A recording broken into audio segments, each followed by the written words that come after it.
said about my walking off The View last week after a contretemps with my BFF, Bill O'Reilly, but I'm not sure enough has been said about why I did it. So here's a refresher course. And let me break this to you. 70% of Americans don't want that mosque down there. So don't give me the we business. I want to see that. You want to bet on that? You want to bet? I'll show you that poll in a minute.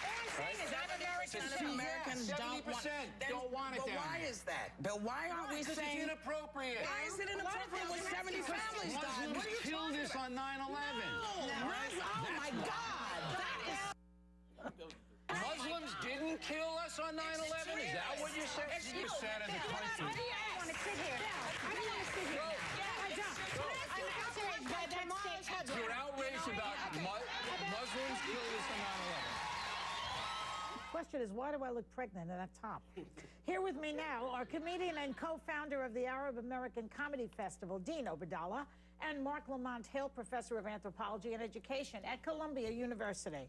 You know, what happened last week to me and Whoopi and the rest of, and The View, etc., has been such, it's become a huge media storm. And I'm not talking about when the situation was kicked off of Dancing with the Stars. I'm talking about Europe. They know about it there. A friend of mine got a call from Germany, and one of the producers' mothers in Ireland is asking him about it. It's everywhere. Yeah. What is that about? You're the anthropologist. There's a couple of reasons. People love controversy, first of all. And this was completely unexpected. No one thought that you would stand up and walk off. People debate Bill O'Reilly every day for years, and no one ever just stands up and says, you know what, I've had enough, I'm done. I mean, that takes big, guts, So that was major. And then the other thing, I think, is that this is a hot issue. This issue around Muslims, this issue around terrorism. Yeah. Unfortunately, people are focusing on the walk-off and not the actual statement that was being made. Which I think is very odd. All of the news media outlets that I was watching, it's all about, should she have walked off, shouldn't she? They forget what he said, which was... Muslims killed us on 9/11. Yeah. Which is, it's so irresponsible. A man like Bill O'Reilly, who's been on TV for a lifetime, let's be honest, I think he knows exactly what he's saying. The idea, if he would have said, terrorists killed us on 9/11, that's fine. My family's Muslim. No one called us and said, hey, we're going to attack 9/11. What do you think? We had no poll. And it's odd at this time where we have this hate rhetoric going on, to the point I even get hate mail saying, go back to your country. I'm like, I'm from Jersey. I know Jersey's a different country to certain people, but I mean, it's a weird time where people lump Muslims together all the time with Al-Qaeda. Al-Qaeda's not building a mosque. It's American Muslims building a mosque. Yes. Different situation. But also, the other thing is, just from my own point of view, because I have the forum here, I would have said it if the comment was about Christians, about African Americans, about Jews.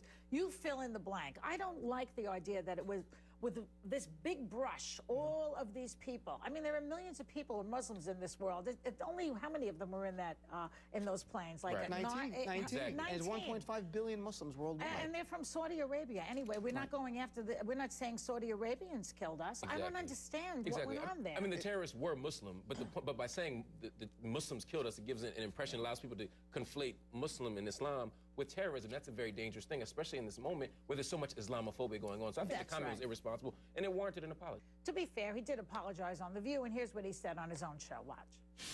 When I said what I said yesterday, I assumed that most people would be intelligent enough to know that I was saying radical Islamists attacked us.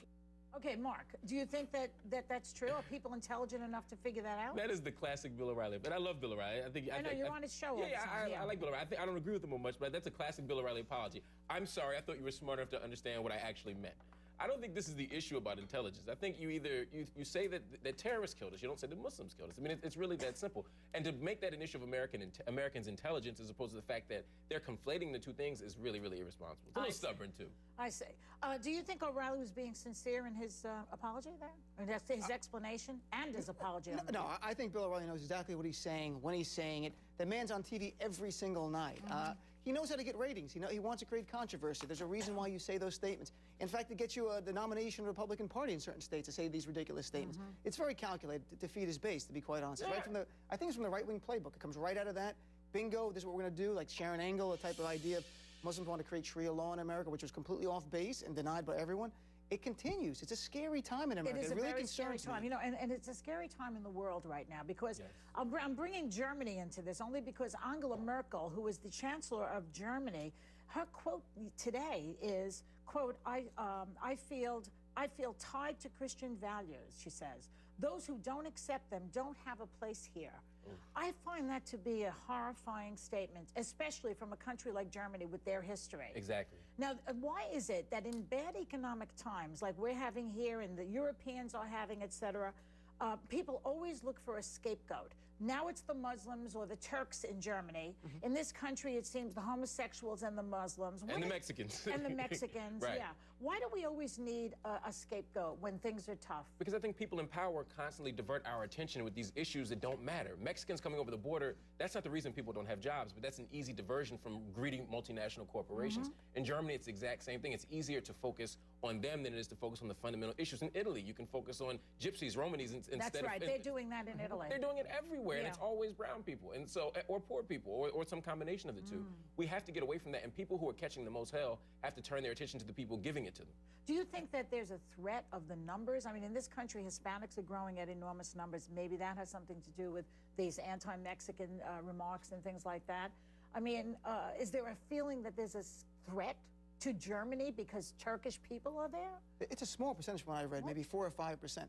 I mean, in America now, I'd hate to be a gay Muslim Mexican. I'll tell you, that's going to be a That would be rough. that's a tough rough life. one. You know, I don't know where you go. Maybe Canada at that point. Jersey, actually. We're even safe for my family. Very nice. I think there is a fear of the unknown, and people are scared. Like in America now, I've seen polls. 60% of Americans are angry.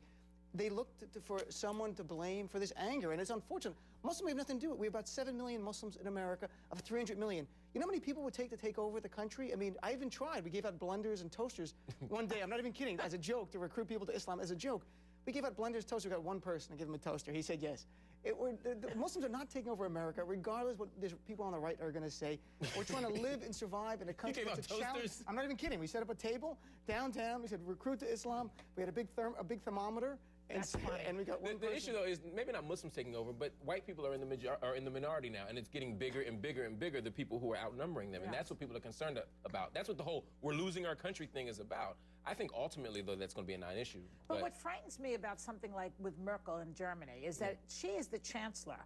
She's speaking from a position of tremendous authority, and that should set the tone for all the rest of us down here somewhere. Right. That's why President Obama had to say the Muslims have a right to build their community center down at Ground Zero, because if the president says they don't have a right, all hell can break loose against people.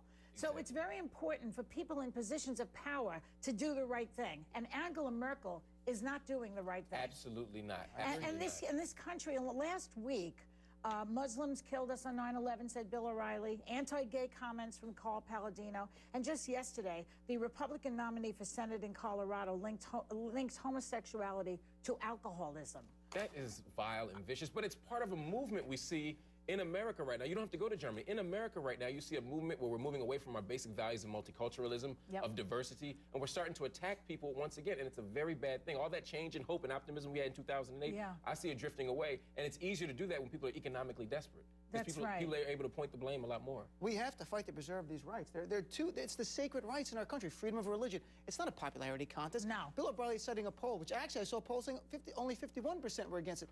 But to me, the best poll is in Manhattan. Every poll of Manhattan people, a majority in favor of the Muslim Community Center. And we're the ones that live in Ground Zero. I think the people downtown want it because they need a community center down there. They'll have a swimming pool. They'll enjoy themselves.